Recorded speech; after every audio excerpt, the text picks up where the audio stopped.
Welcome to my YouTube channel Gautam Buddha concept classes में आपका स्वागत है। आज हम लोग बायोलॉजी से रिलेटेड एक महत्वपूर्ण टॉपिक लेके आया हूं। बायोलॉजी के इंपॉर्टेंट क्वेश्चन जो कि 2026 2 फरवरी को पूछने जाने वाले हैं। तो ये इंपॉर्टेंट क्वेश्चन बिना देरी किए हुए अवश्य देखें, क्योंकि ये आपके रिजल्ट को बेहतर ही नहीं बहुत ही अच्छा बना सकता है। तो चलिए स्टार्ट करते हैं। तो ये जैसे यानी कि मोस्ट इंपॉर्टेंट ऑब्जेक्टिव क्वेश्चंस यानी कि 2026 में आने वाला यानी कि 2 फरवरी को यानी बायोलॉजी के सब्जेक्ट में धूम मचाने वाला ये 70 के 70 ऑब्जेक्टिव दम टकराने वाले हैं बायोलॉजी के एग्जाम में, वो भी 100%। देखना ना भूलें। ये महातांडव और रामबाण के जैसे ये भी एक ऐसा ऑब्जेक्टिव क्वेश्चन है या ऐसा प्लेटफॉर्म के द्वारा बनाया गया है कि जो अधिकतर क्वेश्चन दम बोर्ड में आपको दम हुबहू टकराएंगे और देखने को मिलेंगे। तो चलिए बिना देरी किए हुए पहले क्वेश्चन पर बढ़ते हैं। तो पहला क्वेश्चन जो है इतना एमबीबीआई है कि बोर्डल पेपर और कई प्रकार के प्रकाशन के बुक में ये बहुत ही हाईलाइट क्वेश्चन है। तो भ्रूण पोष का क्या कार्य है? तो भ्रूण पोष का कार्य है भ्रूण को पोषण देना। इससे नाम से ही कंफर्म हो रहा है कि भ्रूण पोष, पोष मतलब पोषण देना, और किसको? तो भ्रूण को। अगला कह रहा है दूसरा नंबर जो कि बहुत ही एमबीबीआई क्वेश्चन है एग्जामिनेशन के लिए, अंडाशय द्वारा उत्पन्न मादा युग्मक है। तो अंडाशय द्वारा जो मादा युग्मक होता है वो होता है हमारा अंडाणु यानी ओव्यूम। अगला है परागकण है। तो परागकण क्या है? तो ये लघु बीजाणु है। अगला है चौथा नंबर, इनमें से कौन कायिक प्रवर्धन नहीं है? तो कायिक प्रवर्धन यानी कि ग्राफ्टिंग मेथड, लेयरिंग मेथड, इस प्रकार के जो मेथड होते हैं वो पेड़ों के कुछ भाग को काटकर नए प्रकार के पौधे जनरेट करना होता है, लेकिन किसमें नहीं होता है कायिक प्रवर्धन? तो जल बीजाणु। अगला है पांचवा क्वेश्चन जो कि एग्जाम के लिए बहुत ही एमबीबीआई क्वेश्चन है, इनमें से किसका पुष्पासन खाया जाता है? तो पुष्पासन हमारा सेब का खाया जाता है। और सेब से रिलेटेड और भी कई प्रकार के क्वेश्चन है, जैसे कहेगा असत्य फल किसे कहा जाता है? तो वो सेब को कहा जाता है। कूट फल किसे कहा जाता है? तो सेब को कहा जाता है। तो इस प्रकार के क्वेश्चन भी यहाँ से जनरेट होते हैं। अगला क्वेश्चन है परागकण का सबसे बड़ा भाग होता है? तो नलिका केंद्रक होता है यानी कि नलिका पॉलन ट्यूब। अगला कह रहा है परागकण किसमें पाया जाता है? तो परागकण किसमें पाया जाता है? तो परागकोश में। परागकोश से एक डब्बा जैसा 4 चेम्बर में बटा हुआ एक ऐसा क्षेत्र होता है जिसमें परागकोश से सारे के सारे समाये हुए रहते हैं, उपस्थित रहते हैं।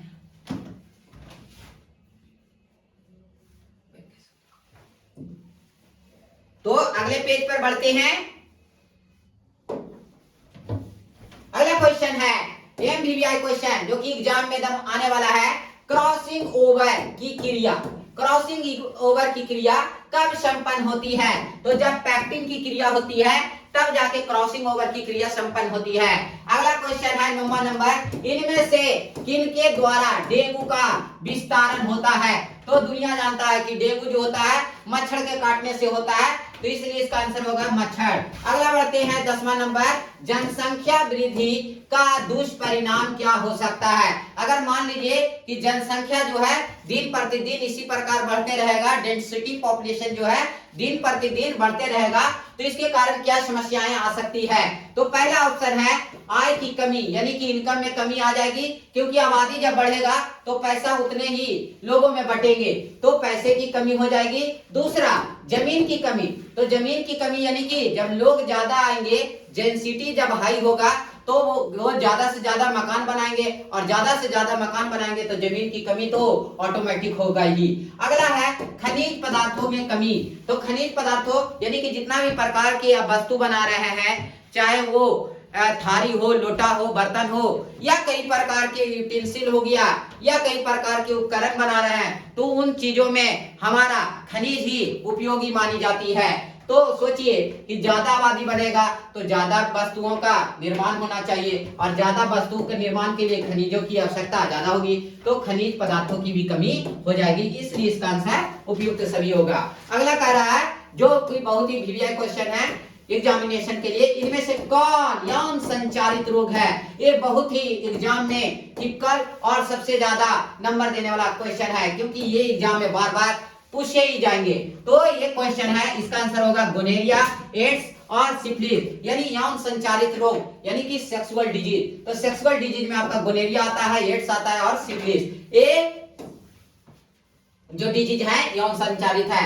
अगला जो है एमबीबीआई क्वेश्चन है, इनमें से कौन सा फल फूट फल के नाम से जाना जाता है? तो मैंने अभी बताया कि सेब को फूट फल या असत फल के नाम से जाना जाता है। अगला एमबीबीआई क्वेश्चन है, पुष्प के नर जनन अंग को क्या कहते हैं? तो पुष्प के नर जनन अंग को पुमंग कहते हैं और पुष्प के मादा जनन अंग को जयांग कहते हैं, यानी नर जनन अंग को पुमंग और मादा जनन अंग को जयांग कहते हैं। अगला है, चमगादड़ द्वारा परागन कहलाता है, यानी चमगादड़ जब परागन की क्रिया करेगी तो इस क्रिया को क्या कहा जाता है? तो कैरियोपेटेरोफिली कहलाता है। अगला एमबीबीआई क्वेश्चन, नर हार्मोन्स की उत्पत्ति कहां से होती है? तो नर हार्मोन की जो उत्पत्ति होती है अंडकोश से होती है, जिसको इंग्लिश में टेस्टिस कहा जाता है। अगला है, शुक्राणु जनन प्रेरित होता है, तो शुक्राणु जनन प्रेरित करता है FSH हार्मोन द्वारा। अगला पढ़ते हैं नेक्स्ट पेज पे। अगला है एमबीबीआई क्वेश्चन, संतान उत्पत्ति नियंत्रण को साया उपाय है, मतलब कि संतान उत्पत्ति नियंत्रण को कैसे हम लोग नियंत्रित कर सकते हैं? तो पहला है हार्मोनल विधि, दूसरा है प्राकृतिक विधि, तीसरा है यांत्रिक विधि और चौथा इनमें से सभी। तो इनमें से सभी हो जाएगा। अगला बढ़िए 19 नंबर, पराग नली शिशु यानी टेस्ट ट्यूब बेबी उत्पन्न करने के लिए भ्रूण को कौन सी अवस्था में स्त्री के शरीर में रोपित किया जाता है? तो बताइए 32 कोशिकीय अवस्था में। जब वो भ्रूण 32 कोशिकीय ब्लास्टोसिस्ट से पार करके जब 32 सेल बनाते हैं, तब उसे क्या कर दिया जाता है? मादा के शरीर में, स्त्री के शरीर में रोपित किया जाता है। अगला बढ़ते हैं, बीबीआई क्वेश्चन है, मानव रुधिर AB वर्ग में होता है, मतलब कि क्या होता है मानव रुधिर AB में? तो एंटीबॉडी अनुपस्थित होते हैं। अगला कह रहा है एंटीजेन प्रेजेंट होंगे और एंटीबॉडी एब्सेंट होंगे। कह रहा है मेंडल के नियम का एक अपवाद है, तो संलग्नता, यानी कि मेंडल के नियम का एक अपवाद है तो वो है संलग्नता। एमबीबीआई क्वेश्चन है। अगला, डीएनए से mRNA बनने की प्रक्रिया को क्या कहते हैं? यानी डीएनए है जो चेंज होकर mRNA बनाता है, इस क्रिया को कहा जाता है ट्रांसक्रिप्शन। क्या कहा जाता है? ट्रांसक्रिप्शन। अगला एमबीबीआई क्वेश्चन है, आरएनए से डीएनए बनने की क्रिया या प्रक्रिया को क्या कहते हैं? तो जब आरएनए चेंज होकर डीएनए बन जाएगा तो इस प्रक्रिया को कहते हैं ट्रांसलेशन, जो कि एग्जाम में बार बार रिपीट करके क्वेश्चन आ रहे हैं। अगला है, ऑपेरान मॉडल प्रस्तावित किया था, तो किन वैज्ञानिकों के द्वारा ऑपेरान मॉडल दिया गया था? तो जैकब तथा मोनार्ड्स ने, इनके द्वारा ऑपेरान मॉडल दिया गया था। अगला है, निम्नलिखित में कौन सा चेन संपादन कोडोन है? निम्नलिखित में से कौन संपादन कोडोन है? तो AUG। अगला बढ़ते हैं,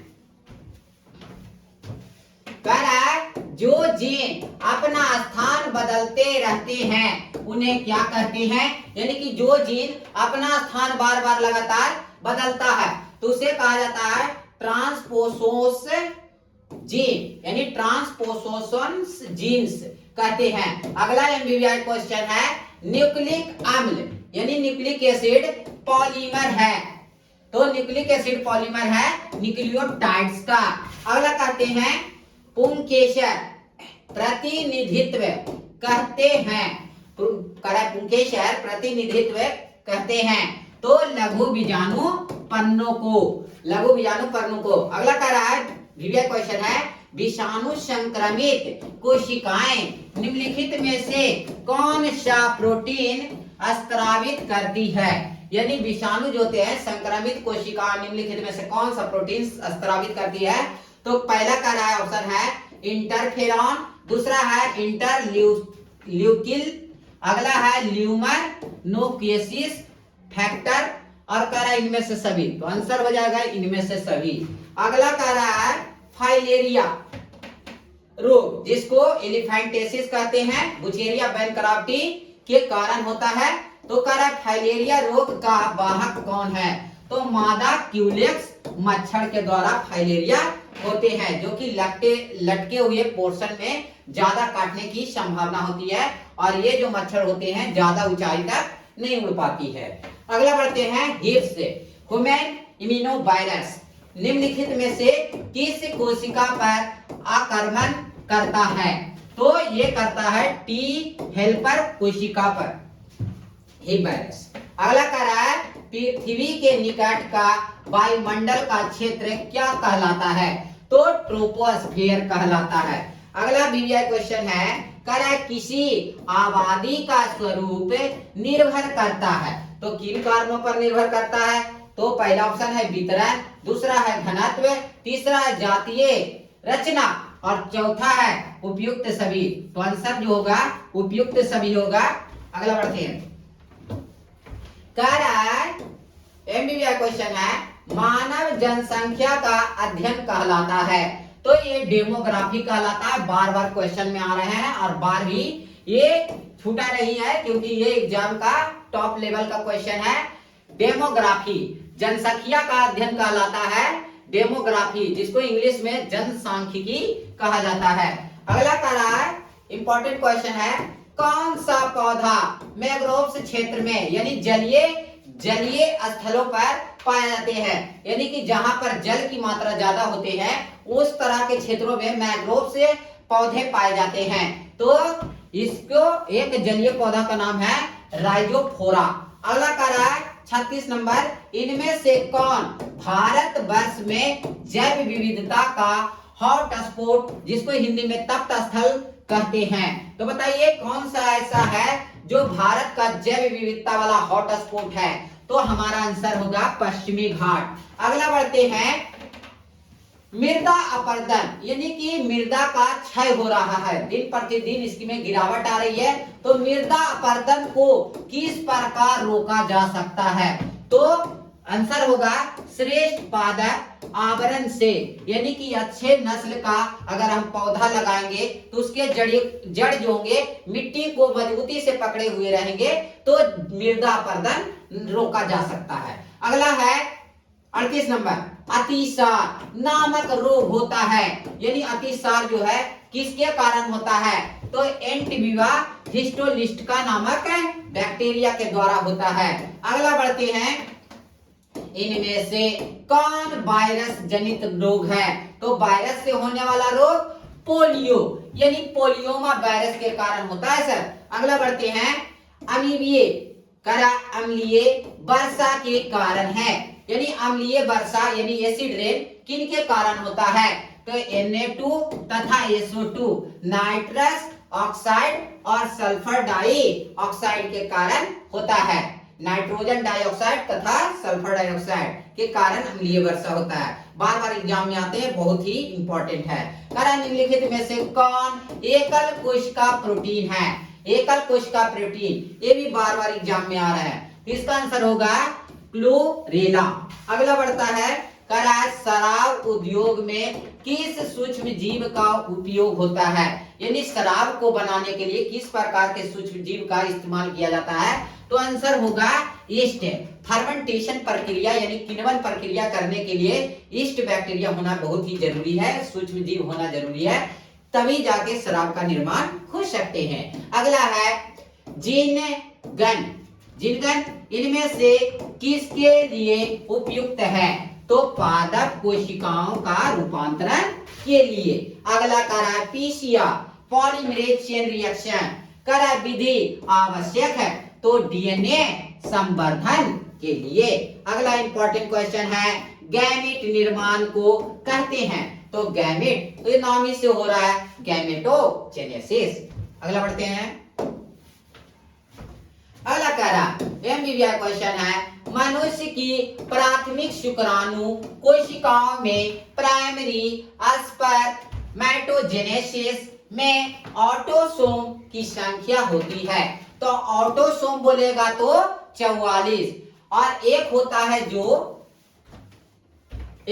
है लिंग क्रोमोजोम, जिसको सेक्सुअल क्रोमोजोम के नाम से जाना जाता है, और उसमें 2 होते हैं, एक होता है XX और एक होता है XY।